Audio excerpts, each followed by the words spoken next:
Why are my Python API calls failing? Debugging guide. Are you scratching your head wondering why your Python API calls are not working? You're not alone. Many developers face this challenge, but understanding the common pitfalls can help you troubleshoot effectively. Let's break down the reasons your calls might be failing when working with REST application programming interfaces in Python. First, always check the Hypertext Transfer Protocol status code returned by the API. This code tells you if your request was successful or if something went wrong. Codes that start with to indicate success, while those starting with for indicate client errors and 5 indicate server errors. For instance, a for 100 for status code means the resource you requested was not found, while a for 101 status code indicates authentication failure. This is your first clue in diagnosing the issue. Next, verify the API endpoint and the uniform resource locator. The endpoint is the specific URL where the API expects your requests. A simple typo or missing parameter can lead to failures. Make sure your endpoint matches the API documentation precisely, including any query parameters and path variables.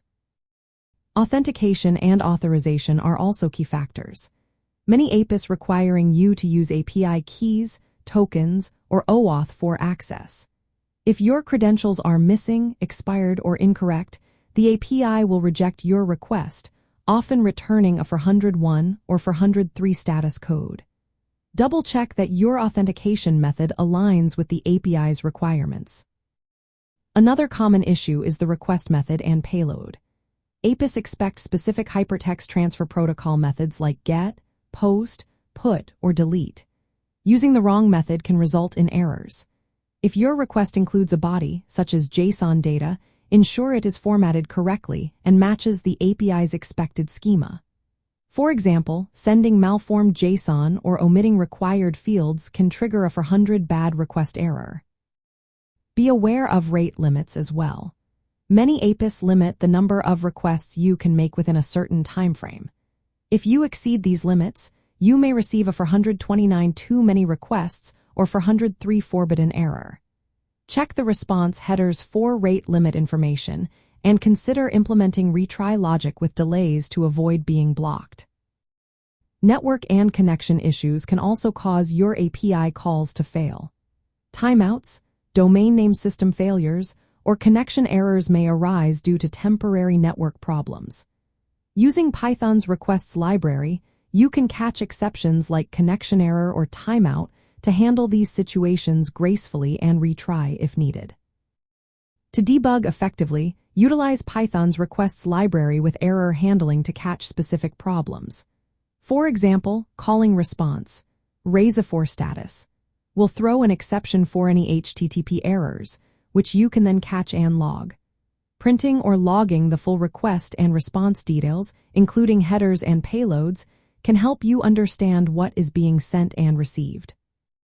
Testing your API calls with tools like Postman or curl can also help isolate whether the issue lies in your Python code or the API itself.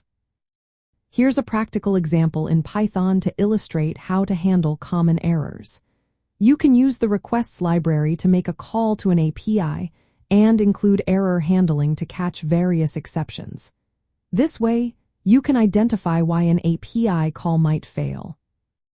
By following these guidelines, you can systematically troubleshoot and resolve issues with your Python API calls. Start by checking the Hypertext Transfer Protocol status code, verify your endpoint and request format, ensure proper authentication, watch for rate limits, handle network errors, and use debugging tools to inspect requests and responses. With these steps, you will be well on your way to fixing most issues encountered while working with REST application programming interfaces in Python.